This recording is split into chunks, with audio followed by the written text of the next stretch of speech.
Vaccine जो माननीय प्रधानमंत्री जी का आशीर्वाद से संपूर्ण देश को उपलब्ध हुई है और 18 वर्ष से ऊपर की अपनी संपूर्ण जनसंख्या को पहली और सेकेंड डोज लगाने वाला हिमाचल प्रदेश जो है वो पहला राज्य है। पूरे भारतवर्ष में सबसे पहले ये कार्य जो है हिमाचल प्रदेश में संपन्न हुआ है। ये हम सबके लिए बड़ा गौरव का विषय भी है और सम्मानीय प्रधानमंत्री जी ने हमारी प्रदेश सरकार की और सम्मानीय मुख्यमंत्री जी की पीठ जो है इस उपलब्धि के लिए थपथपाई है। ये काफ़ी चिंता का विषय था आम जनमानस में भी कि बच्चों के लिए वैक्सीन जो है वो कब आएगी। हम प्रधानमंत्री जी का धन्यवाद करते हैं कि 15 वर्ष से 18 वर्ष तक के आयु वर्ग के बच्चों के लिए जो है उन्होंने ये वैक्सीन देने का जो है उन्होंने फैसला किया है। 3 तारीख से जो है ये डोज जो है बच्चों को लगानी जो है वो शुरू कर देंगे। इसके लिए 2,80,000 डोजेज जो है हिमाचल प्रदेश को प्राप्त हो गई हैं और 4.5 लाख संख्या है इस आयु वर्ग में जो पात्र हैं। और मुझे लगता है कि 10 एक दिनों के भीतर जो है 15 जनवरी जो है लक्ष्य रखा है, 15 जनवरी तक जो है इस वैक्सीनेशन के कार्य को भी जो है पूर्ण कर लिया जाएगा। शिक्षा विभाग से भी इस बारे में बातचीत हो गई है और स्कूलों में ही SOPs बना करके और वहीं वैक्सीनेशन साइट्स जो है बना करके वैक्सीनेशन के कार्य को संपन्न किया जाएगा। और उसके बाद जो है जो 60 वर्ष से अधिक आयु वर्ग के जो लोग हैं, जो फ्रंटलाइन वर्कर्स हैं या फिर ऐसे लोग हैं जिनको कुछ कोमॉर्बिडिटीज़ जो हैं वो हैं, तो मेडिकल एडवाइस के बाद जो है ऐसे लोगों को भी वैक्सीन लगाने का कार्य जो है वो किया जाएगा। लेकिन 60 वर्ष से अधिक आयु वर्ग के लोगों के लिए वैक्सीन कौन सी होगी, अभी इस संबंध में कोई स्पष्ट दिशा निर्देश जो हैं वो प्राप्त नहीं हुए हैं। लेकिन 15 से 18 वर्ष तक के जो आयु वर्ग के जो बच्चे हैं उनके लिए कोवैक्सीन जो है वो लगाई जाएगी। 60 वर्ष से अधिक आयु वर्ग के लिए जो वैक्सीनेशन का जो कार्यक्रम है, तो जिनको 9 महीने जो हैं सेकेंड डोज लिए हो चुके हैं उनको ही ये वैक्सीन जो है वो लगाए। मुझे लगता है तकरीबन 60 वर्ष से ऊपर की जो आबादी है हमारे प्रदेश की सभी के जो है इतना पीरियड तो सभी का हो गया है, लेकिन मेडिकल एडवाइस के बाद जो है उनको ये वैक्सीन जो है वो लगाई जाएगी। सच प्रदेश में क्या होगा, क्या अभी तक क्या सिचुएशन है सर? केसेस अभी जो सैंपल थे वो भी गए हैं, उसकी रिपोर्ट भी नहीं आई है, क्या अभी तक क्या अपडेट है? ओमिक्रॉन का सिर्फ मात्र जो है एक मामला हिमाचल प्रदेश में रिपोर्ट हुआ है जो कि अब नेगेटिव हैं। वो मंडी की एक महिला हैं जो पॉजिटिव आई थी। उनके जो 3 जो कॉन्टैक्ट्स जो ट्रेस किए गए थे, जो उनके संपर्क में थे, उनके सैंपल्स जो हैं। सर ये जो 15 से 18 वर्ष के जो बच्चों को वैक्सीन लगनी है, इसके लिए क्या सलाह?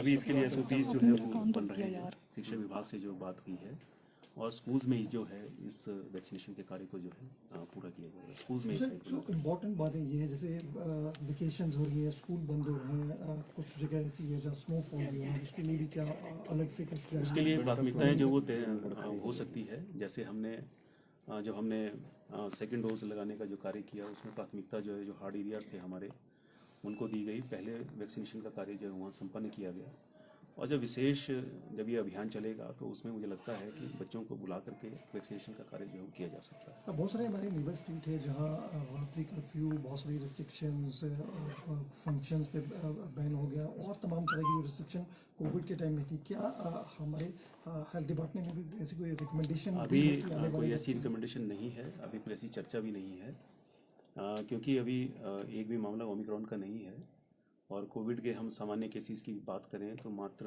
370 केसेस हैं। दिन प्रतिदिन ये केसेस जो हैं हिमाचल प्रदेश के अंदर घट रहे हैं। जिस तरह से ओमिक्रॉन हमारे पड़ोसी राज्यों में जैसा लग रहा है कि वहाँ पर ओमिक्रॉन से प्रभावित केसेस जो हैं वो बढ़ रहे हैं, तो हो सकता है भविष्य में हिमाचल प्रदेश में भी ये केसेस बढ़ें और जब ऐसा होगा तो हमारी सरकार और हमारा विभाग जो है हर प्रकार की इवेंचुअलिटी के लिए जो है वो तैयार है। जैसी भी परिस्थिति होगी और गंभीर से गंभीर परिस्थिति से निपटने के लिए भी विभाग की तैयारियां जो हैं वो संपूर्ण हैं। यानी फर्स्ट वेव और सेकेंड वेव के दौरान जो तैयारियां हिमाचल प्रदेश ने कोविड से निपटने के लिए की, मुझे लगता है ओमिक्रॉन अगर उससे काफ़ी हमारे मामले जो है यहाँ पर अगर होते हैं उससे लोग प्रभावित हमारे प्रदेश में भी होते हैं, तो हमारी तैयारियां जो हैं वो संपूर्ण हैं। सर, हिमाचल टूरिज्म स्टेट है और जिस तरह से न्यू ईयर आ रहा है, टूरिस्ट जो हैं वो बाहरी राज्यों से यहाँ आ रहे हैं, तो किस तरह की गाइडलाइंस रहेंगी? क्या उनको बॉर्डर एरियाज पे चेक किया जाएगा या क्या इसमें?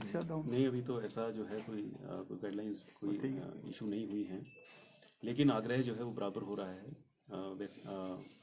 उसमें जो सावधानियां हैं उनका पालन हो, विशेष तौर से मास्क का प्रयोग अगर हम करेंगे, क्योंकि वेरिएंट्स जो हैं, कई वेरिएंट्स पूर्व में भी जो है रिपोर्ट हुए जिससे लोग जो है प्रभावित हुए, और वो वेरिएंट्स जो थे काफ़ी विरुलेंट भी थे, और उसी प्रकार का एक नया वेरिएंट जो है ये ओमिक्रॉन है।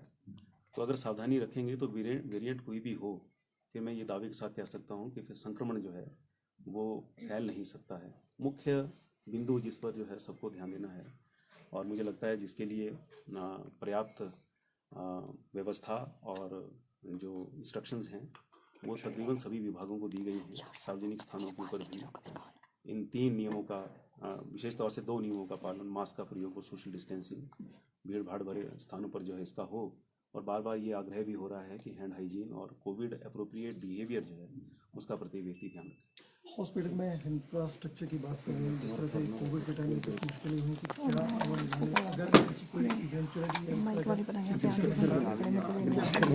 है हमारे? हम बिल्कुल तैयार हैं। देखिए, इस समय 41 PSA प्लांट जो हैं पूरे हिमाचल प्रदेश के अंदर हमारे पास हैं।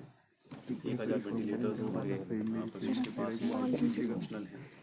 हमारे ज़्यादातर हॉस्पिटल्स में ऑक्सीजन लाइन जो है वो मेंटेन कर दी गई है, और तकरीबन 10,000 बेड्स की व्यवस्था जो है वर्तमान में भी हमारे प्रदेश के पास, अगर स्थिति गंभीर होती है, यानी हर प्रकार के, चाहे वो हम इक्विपमेंट की दृष्टि से बोलें, चाहे हम मैन पावर की दृष्टि से बोलें, कोई कमी जो है किसी भी प्रकार से नहीं है। चाहे वो दवाइयों की उपलब्धता को लेकर के है, यानी सब प्रकार से हिमाचल जो है, अगर ये ओमिक्रॉन और ये तीसरी वेव अगर हिमाचल में आती है तो उसके लिए हमारी तैयारियां जो है वो सब। Finally important what are the recommendation department क्या ये फील करता है कि since we both the doses of the COVID vaccine, यहाँ क्या संभावना है, क्या किस तरह की गाइडलाइंस होती है इंटरनली, क्या इंफॉर्मेशन है, क्या ये सब चीज़ें भी डिपार्टमेंट ने शेयर की हैं? नहीं, देखिए, पहला और दूसरा डोज जो है वो मिला है, और ये देखा गया है कि फिर संक्रमण की संभावना जो है वो कम होती है। हालांकि संक्रमण जो है उससे इनकार नहीं किया जा सकता, इनकी वैक्सीनेशन हुई है, लेकिन एक अध्ययन ये बोलता है कि जो संक्रमण की जो तीव्रता है, सिवियरिटी ऑफ सिम्टम्स, वो जो है फिर कम होता है। बाकी बहुत चीज़ें तो जैसे आगे आगे समय बढ़ेगा और जैसी भी स्थिति होगी, परिस्थिति होगी, उसके मुताबिक जो है सारी तैयारियां जो हैं उनको हम करेंगे। जो भी अपेक्षित होगा करना उसको किया जाएगा, यानी कोई भी ढिलाई जो है, हम अपने प्रदेश के लोगों के स्वास्थ्य को सुरक्षित रखने में वो ढिलाई जो है वो नहीं होगी, और जो भी कुछ करना होगा उसको हम करेंगे। सुपर स्पेशलिटी हॉस्पिटल कब तक फंक्शनल होगा जो चिन्याला में बन रहा है? हाँ, मुझे लगता है कि अगले वर्ष जून से जो है ये हॉस्पिटल जो है वो कार्य करना शुरू कर देगा। तैयारियाँ जो है वो चली गई हैं, और मुझे लगता है जो बिल्डिंग का वर्क है वो ऑलमोस्ट कंप्लीट है। अभी इंटरनल वर्क जो है थोड़ा बहुत उसमें रहता है, बाकी अभी इक्विपमेंट्स और मशीन्स और सारी जो है वो चीज़ें प्रोक्योर करने का जो है प्रोसेस अभी जो है वो चला हुआ है, और मैन पावर भी जो है उसकी रिक्रूटमेंट का प्रोसेस भी जो है वो चला हुआ है।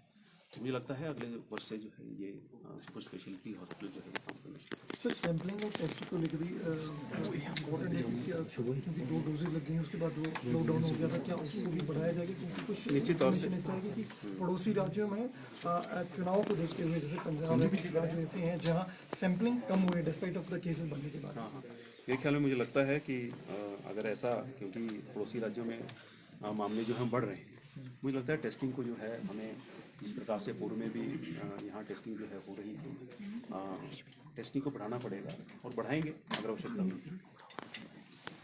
ठीक है, थैंक यू।